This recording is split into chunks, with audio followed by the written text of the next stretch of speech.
Praise the Lord. హల్లెలూయా. దేవునికి మహిమ కలుగును గాక. సరే, బైబిల్ తెచ్చిన వాళ్ళు చూడండి. కొద్ది నిమిషంలో దేవుని యొక్క వాక్యాన్ని మీతోనూ, ఈ వీడియో చూస్తున్న ప్రతి ఒక్కరితోనూ దేవుని యొక్క వాక్యాన్ని కొద్ది నిమిషాలు మీతో పంచుకుంటాను. దేవునికి మహిమ కలుగును గాక. లూకా సువార్త 11వ అధ్యాయము 5వ వచనాన్ని ఒకసారి చదువుకుందాము. మరియు ఆయన వారితో ఇట్లనెను, మీలో ఎవరికైనా ఒక స్నేహితుడు ఉండగా. Praise the Lord. హల్లెలూయా. లూకా సువార్తలో 11వ అధ్యాయము 5వ వచనంలో ఈ రీతిగా రాయబడినట్లుగా, మరియు ఆయన వారితో ఇట్లనెను, మీలో ఎవరికైనా ఒక స్నేహితుడు ఉండగా. ఈరోజు స్నేహితులు, శరీరమందు ఎంతోమంది స్నేహితులు ఉంటారు, కానీ వారు కొంతవరకే ఉంటారు. కొన్ని దినాలే ఉంటారు, కొన్ని నెలలే ఉంటారు, కొన్ని సంవత్సరాలే నీతో సహవాసము చేస్తారు. కానీ జీవితాంతము స్నేహము చేసేవారు ఎవరైనా ఉన్నారు అంటే అది దేవుడు తప్ప ఇంకెవరినో లేరు. దేవునికి స్తోత్రం. హల్లెలూయా.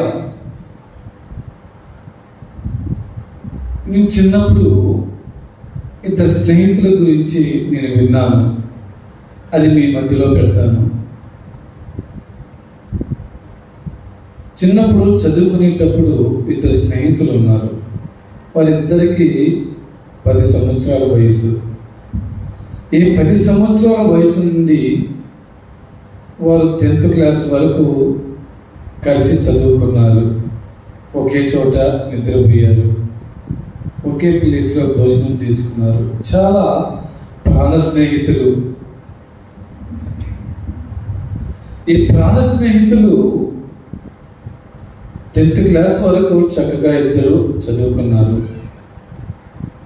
తర్వాత ఫస్ట్ ఇయర్, సెకండ్ ఇయర్ కూడా ఇద్దరు ఒకే ప్రాంతము, ఒకే ఊరు, ఒకే కాలేజీలోనే చదువుకున్నారు. Praise the lord.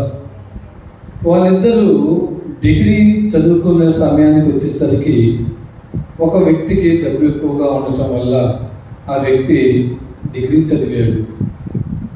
మరొక వ్యక్తి కాస్త పేదవాడు అయ్యేసరికి ఆ వ్యక్తి చదవలేకపోయాడు. చదవలేక ఈ వ్యక్తి ఒక గొర్రెల కాపరి అయ్యాడు. సెకండ్ ఇయర్ చదివిన వ్యక్తి. డిగ్రీ చదివిన ఈ వ్యక్తి ఎస్ఐ అయ్యాడు. Praise the lord.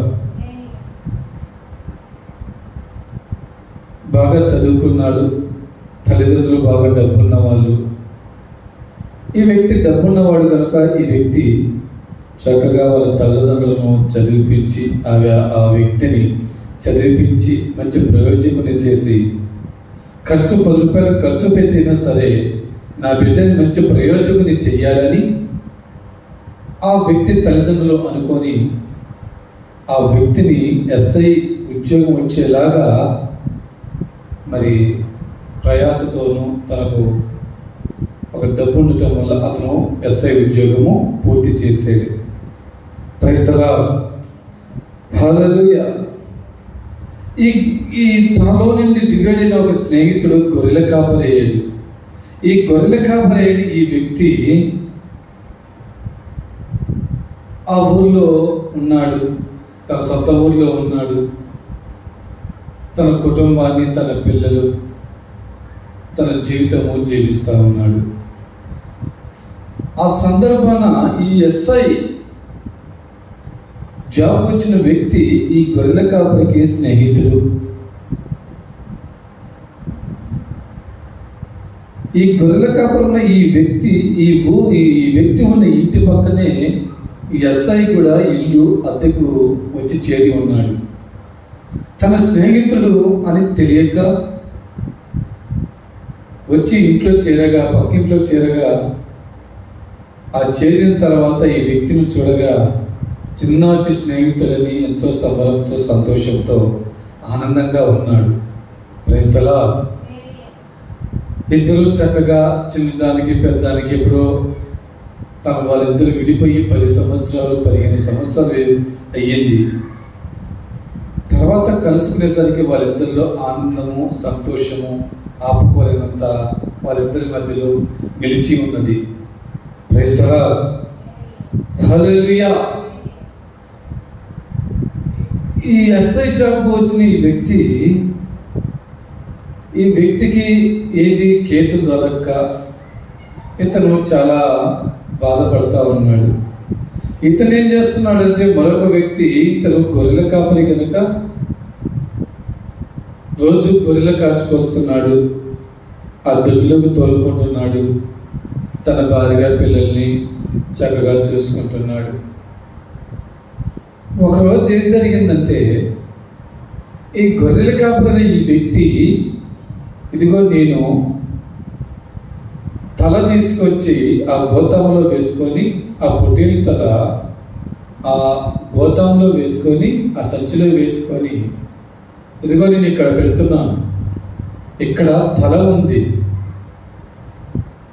అది ఎవరితోనూ చెప్పవద్దు అని ఈ వ్యక్తి మరువుగా చెప్పాడు. మరువుగా చెప్పేసరికి తనేమనుకుంది, ఎవరినో చంపేసి మా ఆయన తల తీసుకొచ్చి ఇక్కడ పెట్టాడని భార్య అనుకుంది. Praise the lord. ఈ ఎస్ఐ అనే ఈ వ్యక్తి డ్యూటీకి వెళ్ళాడు. డ్యూటీకి వెళ్ళిన సమయంలో వీరిద్దరూ, ఆ స్నేహితుని భార్య ఈ స్నేహితుని భార్య ఒక చోట కూర్చొని, ఇదిగో మా ఆయన తల తీసుకొచ్చి ఆ సంచిలో వేసుకొచ్చేదిగో పైన పెట్టాడు, దాని మీద పోటుకో మీద పెట్టాడు మా ఆయన అని ఈ గొర్రెల కాపరి అయిన తన భార్య ఈ ఎస్ఐ భార్యతో చెప్పింది. ఈ ఎస్ఐ భార్యతో చెప్పగా, మా ఆయనకు కేసులు దొరక్క చాలా అల్లాడిపోతున్నాడు, పక్కనే దొరికిపోయాడు, తన స్నేహితుడే ఒక మనిషిని చంపేసి తల తీసుకొచ్చి పోటుకో మీద పెట్టాడని, ఆ మచ్చు మీద పెట్టాడని ఎస్ఐ రాగానే తన భార్య ఎస్ఐతో చెప్పింది. హల్లెలూయా. Praise the lord.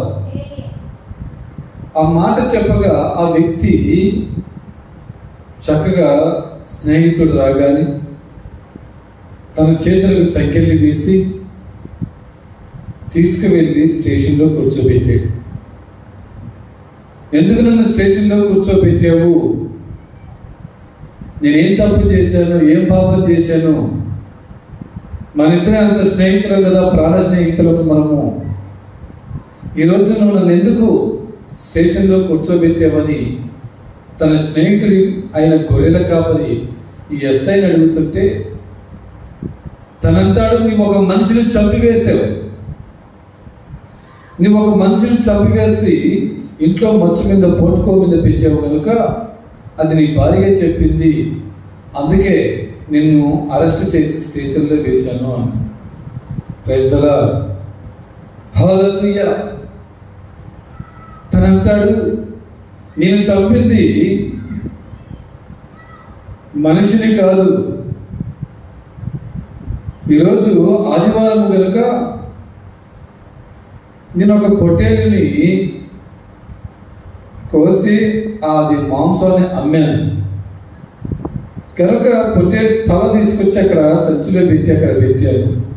నేను ఇంటికి వచ్చాక దాన్ని సిద్ధపరుస్తామని అక్కడ పెట్టాను, అంతే తప్ప అక్కడ మంచి తల కాదు. కావాలంటే నువ్వు వెళ్ళి ఇంటికి వెళ్ళి నువ్వు చూసుకోమని ఈ గొర్రెల కాపరి అనే స్నేహితుడు ఎస్ఐతో చెప్పాడు. Praise the lord. చెప్పగా ఇంటికి వెళ్ళి ఇద్దరు కానిస్టేబుల్ తీసుకుని వెళ్ళి ఆ ఇల్లు మొత్తము చెక్ చేసి ఆ సంచిలో ఆ గోతంలో ఏముందని చూడగా పొట్టిన తల, కాళ్ళు ఉన్నాయి. Praise the Lord. హల్లెలూయా. ఇక్కడ స్నేహితుడు ఎన్ని సంవత్సరాల నుంచి అంటే ఇద్దరు 10 సంవత్సరాల వయసు నుండి వీరు స్నేహితులు, సహవాసంగా ఉన్నవారు. ఫస్ట్ ఇయర్ సెకండ్ ఇయర్ చదివేంత వరకు ఈ చిన్న తగాద కూడా లేకుండా, చిన్న గొడవ లేకుండా కూడా అంత ప్రాణం స్నేహంగా చేసిన ఈ వ్యక్తులు, ఒకరికొకరు ప్రాణం ఇచ్చుకున్నంత స్నేహితులు ఈ రోజున కేవలం ఒక పొట్టేలు తల దగ్గర స్నేహితుడిని అనుమానించాడు, స్నేహితుడిని అరెస్ట్ చేశాడు. Praise the Lord. హల్లెలూయా. చూసారా, మనుషులకున్న నైజం ఏంటంటే ఈ ప్రమోషన్ కొరకు ఈ వ్యక్తి ప్రాణ స్నేహితుడిని తీసుకువెళ్ళి అరెస్ట్ చేశాడు. అయితే నా దేవుడు, నువ్వు పాపంలో ఉన్నావేమో, నువ్వు శాపంలో ఉన్నావేమో, నువ్వు తప్పులు చేసి ఉన్నావేమో, కానీ నా దేవుడు క్షమించే దేవుడు, ఖండించే దేవుడు కాదు, శిక్షించే దేవుడు కాదు, ఈ పాపాలని సరిచేసే దేవుడు. ఈ స్నేహితుడు ఒక క్షణం కూడా ఆలోచించలేదండి. ఒక క్షణం కూడా ఆలోచించకుండా తీసుకువెళ్ళి, ఏంటి నువ్వు నీ భార్య ఇలా అన్నది, మనిషి తల తీసుకొచ్చి ఇంట్లో పెట్టావంట, ఇది నిజమా అబద్ధమా అని క్షణం కూడా ఇంటి దగ్గర ఆ వ్యక్తిని అడగకుండా, నిదానపడకుండా తీసుకువెళ్ళి ఆ వ్యక్తిని అరెస్ట్ చేశాడు. Praise the Lord. హల్లెలూయా.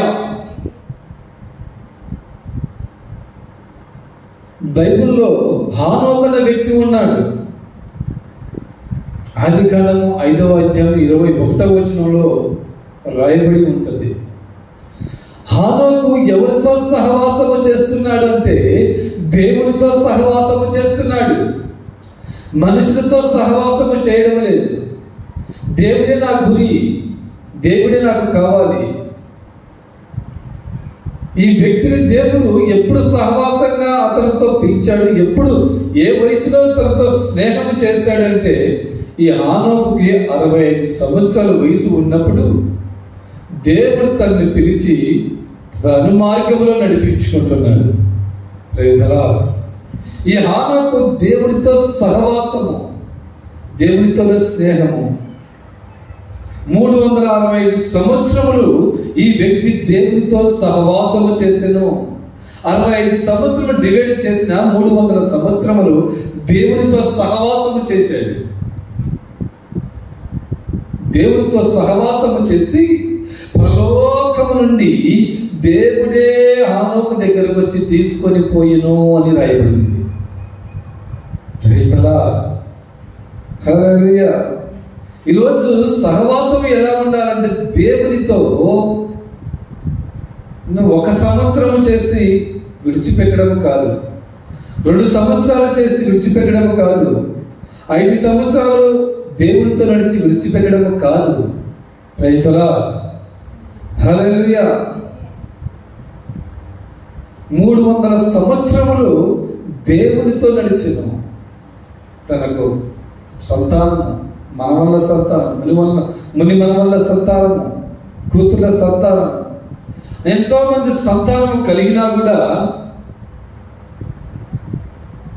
తను దేవుని సహవాసము మాత్రమే విడిచిపెట్టలేదండి. ఈ రోజున నీవు ఎవరి సహవాసము చేస్తున్నావు? మనుషుల సహవాసమా లేక దేవుని సహవాసమా? ఒకసారి నేను పరీక్షించుకోవాలి. ఈ మధ్యకాలంలో ఒక వ్యక్తి, ఇద్దరు ప్రాణ స్నేహితులే, తన ప్రియురాలు నీ ఫ్రెండ్ తల తీసుకుని రమ్మని చెప్పగా నీ ఫ్రెండ్ ఆ గుండె తీసుకొని రమ్మని చెప్పగా ఆ వ్యక్తి సొంత స్నేహితుడే, అంత ప్రాణ స్నేహితులే, ప్రియురాల కోసం ఆ స్నేహితుని తల నరికి తన గుండెను తలను తీసుకొని ప్రియురాలికి ఫోన్ చేసి, ఇదిగో నువ్వు అడిగావు కదా, నా ఫ్రెండ్ ఇవి అవయోగాలు నీకు ఇస్తాను గిఫ్ట్గా అని చెప్పేసి ఆ వ్యక్తి ప్రియురాలకు ఫోన్ చేసి చెప్తూ ఉన్నాడు.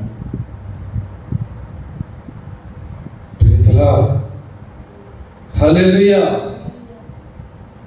నా ప్రియ సహోదరి సహోదరుడా, ఈ వీడియో చూస్తున్న ప్రతి ఒక్కరూ నువ్వు ఎవరితో సహవాసము చేస్తున్నావు? మనుషుల సహవాసము అది కొంతవరకే, కొన్ని దినాల వరకే. కానీ దేవుని సహవాసం నువ్వు కలిగి ఉంటే, దేవునితో ఒక బంధం కలుపుకొని నువ్వు ఉంటే, ఇదిగో నీకు అపాయమే కలిగినా కూడా నా దేవుడు తప్పిస్తాడు. నీకు అవసరతలున్న అవసరతలు నీకు తీరుస్తాడు.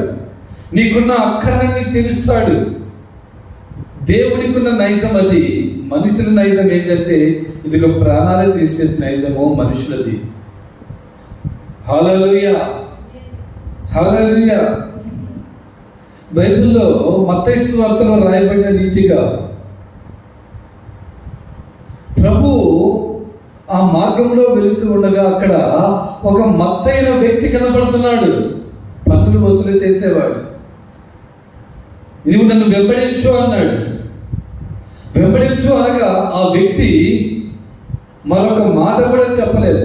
ఎందుకు నువ్వు పిలిచావు, నువ్వు ఎవరు, ఏ టీముడుగా అడగలేదు. కానీ లేచాడు. అక్కడ సమస్తము అక్కడని విడిచిపెట్టి దేవుణ్ణి వెంబడించాడు. ప్రైజ్ ది లార్డ్, హల్లెలూయా. దేవుణ్ణి వెంబడించాడు కనుక ఆ మత్తయి అనే వ్యక్తి అనేకులకు సాక్షిగా నిలబడ్డాడు. అనేకులకు దేవుని ఎదుట, ప్రజల ఎదుట, మనుషుల ఎదుట నమ్మకస్తుడిగా నిలబడ్డాడు. దేవుని మంచి స్నేహితుడిగా అనిపించుకున్నాడు. ప్రైజ్ ది లార్డ్, హల్లెలూయా, హల్లెలూయా.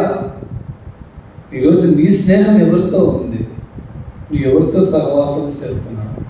నా ప్రియ సహోదరి సహోదరుడా, ఈ క్షణము నువ్వు ఎంతైనా ఆలోచించాలని దేవుని ఒక వాక్కు మీతో హెచ్చరిస్తుంది. ప్రైజ్ ది లార్డ్, హల్లెలూయా. నువ్వు మనుషులతో సహవాసము నువ్వు చేస్తున్నట్లయితే ఈ క్షణమే ఇప్పుడే నువ్వు విడిచిపెట్టు. మనుషుల సహవాసము మోసకరమైనది. మనుషుల సహవాసము కొద్ది దినాలే.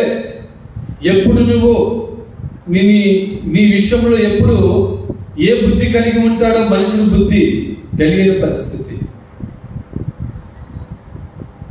కాస్త అతని విషయంలో కాస్త చెడు చెయ్యి, నా విషయంలో చెడు చేశాడని తను హృదయంలో ఒక మచ్చలు పడుతూ వస్తాడు.